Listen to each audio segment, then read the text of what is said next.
Lula viaja aos Estados Unidos para sua primeira reunião com o presidente americano Joe Biden. Arthur Lira amplia o número de comissões na Câmara para acomodar aliados políticos. Crise Yanomami. Governo realiza operação para deter garimpeiros ilegais na terra indígena. Morre aos 94 anos o lendário compositor Burt Bacharach, que venceu o Oscar por 3 vezes. O RB Notícias está no ar.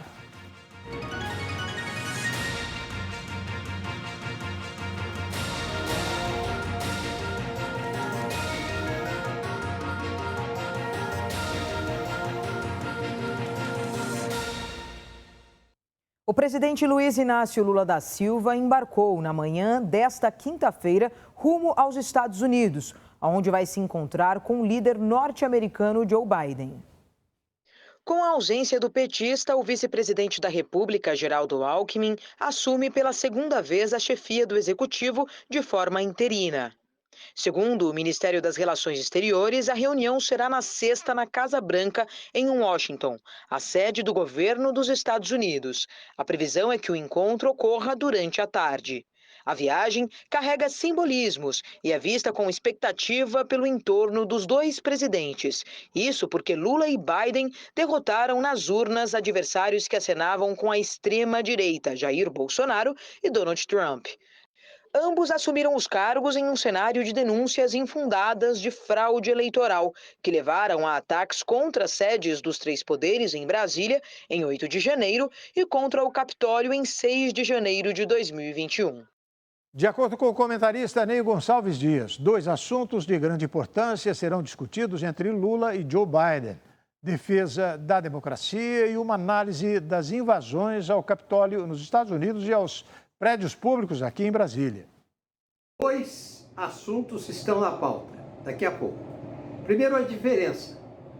Os Estados Unidos vão receber Lula com todas as honras e glórias para diferenciar as relações que tinha com Bolsonaro. Vocês se recordam que o ex-presidente Bolsonaro atacava, fazia piadas com a China e se aproximava dos Estados Unidos quando o Trump estava no governo. Depois que o Biden foi eleito, o ex-presidente do Brasil foi o último chefe de Estado a cumprimentar o presidente Biden.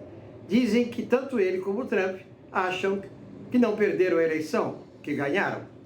Pois bem, 2 temas: democracia, defesa da democracia, não só na região sul-americana, mas em toda a América Latina.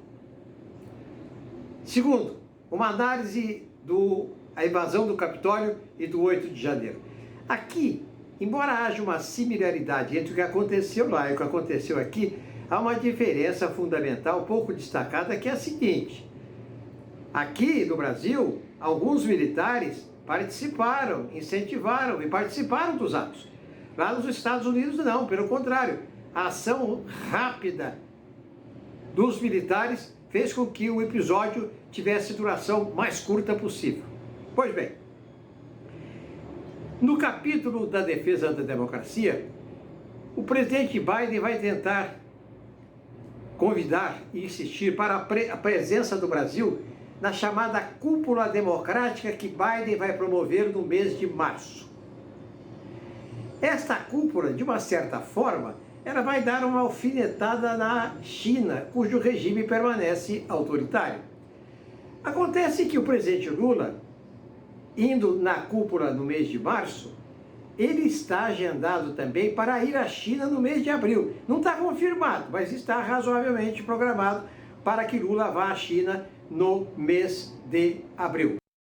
Para acomodar seus aliados, o presidente da Câmara, Arthur Lira, aumentou o número de comissões na casa, passando de 25 para 30 no total. A Câmara dos Deputados aprovou a criação de 5 novas comissões permanentes, visando contemplar aliados do presidente da Casa, Arthur Lira. Líder do Centrão, Lira foi reeleito para mais 2 anos na presidência da Câmara no último dia 1º, com recorde de votos. Ele recebeu 464 de um total de 508 votos, o que o torna o recordista desde a redemocratização do país. As novas comissões foram criadas a partir do desmembramento das já existentes. O número cresceu de 25 para 30 no total. São elas as comissões da Amazônia e dos povos originários e tradicionais, a de saúde, a de trabalho, a de comunicação e a de desenvolvimento econômico. Na próxima terça-feira, líderes partidários se reunirão com Lira para tratar da divisão do comando das comissões para cada legenda. Pelas regras da Câmara, as comissões são distribuídas conforme o tamanho das bancadas, com os maiores partidos tendo a preferência na sequência da escolha. Na nova legislatura, a maior bancada é a do PL, partido do ex-presidente Jair Bolsonaro, com 99 parlamentares. A federação liderada pelo PT, do presidente Lula, tem 81 deputados. De acordo com o site jornalístico Portal 360, o PT vai indicar o deputado Rui Falcão para comandar a Comissão de Constituição e Justiça da Câmara. A bancada do PT definiu que irá indicar o deputado Rui Falcão, do PT paulista, de 79 anos, para o comando da Comissão de Constituição e Justiça, a CCJ, principal comissão da Câmara dos Deputados, segundo reportagem do Poder 360. Como adiantou o Jornal Digital, o congressista era o favorito para assumir em 2023. Falcão é representante da chamada esquerda do PT, grupo de correntes minoritárias da sigla. O partido tem como certo que terá o comando da CCJ. Diz ter acordo sólido com o presidente da Câmara, Arthur Lira, para isso, e trata o tema como prioridade para dar respaldo à governabilidade do presidente Luiz Inácio Lula da Silva no primeiro ano de governo. A maioria dos projetos que tramita na Câmara precisa passar pela CCJ, que analisa, entre outras coisas, se eles são constitucionais.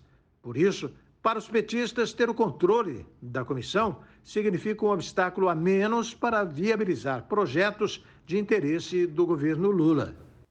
O senador Marcos Duval, do Podemos, usou as redes sociais para afirmar que travou sozinho uma guerra contra o ministro Alexandre de Moraes, do Supremo Tribunal Federal, e outros 3 ministros, além do presidente Lula. Em publicação na rede social nesta quinta-feira, o parlamentar ressaltou que é uma pena que os brasileiros escolheram apedrejar, difamar e atacar ele e a sua família, ao invés de ajudá-lo. Duval também afirmou que estava apenas cumprindo com o seu papel de proteger cada brasileiro. O senador ainda destacou que tem travado uma guerra contra o sistema após denunciar um plano golpista para grampear Moraes e inviabilizar a eleição de Luiz Inácio Lula da Silva. Ele também destaca na mesma divulgação que não estava preocupado com aplausos. Duval apresentou pelo menos 4 versões diferentes da mesma história até agora e é investigado por suspeita de falso testemunho. Ele também reclamou das críticas que está recebendo. Na semana passada, o senador fez uma transmissão ao vivo pela internet e ressaltou que participou de uma reunião com o ex-presidente Jair Bolsonaro e o ex-deputado federal Daniel Silveira. Na ocasião, ele afirmou que o ex-mandatário e Silveira tentaram convencê-lo a gravar uma conversa com o ministro do STF, Alexandre de Moraes. Desde então, ele mudou de versão várias vezes e diminuiu a participação que Bolsonaro teria no plano, além de ter desistido de deixar seu cargo no Senado. E a seguir, o governo intensifica ações contra garimpeiros ilegais que ocupam o território Yanomami, em Roraima. E PSOL pede cassação do mandato da senadora Damares Alves pela crise envolvendo os indígenas. O RB Notícias volta daqui a pouquinho.